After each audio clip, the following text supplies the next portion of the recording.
Hi there, in this video, I will give you a quick guide on how you can buy Bitcoin on Kraken with a credit card. So please listen carefully to each step that I will be explaining because I will describe everything clearly so you can follow along. Before starting, you have to make sure that you have the correct plan or version that supports this feature.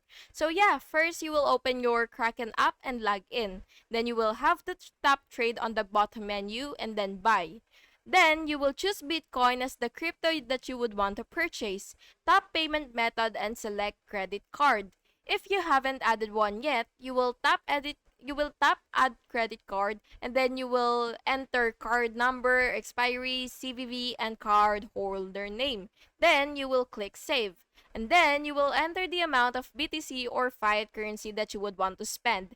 Review the order summary and check fees, payment method, and total BTC that you will receive. Tap buy now and confirm with 2FA if prompted. Your BTC will appear in your portfolio instantly. And yeah, that's basically it. Thank you so much for watching this video. Make sure to like and subscribe for more videos like this.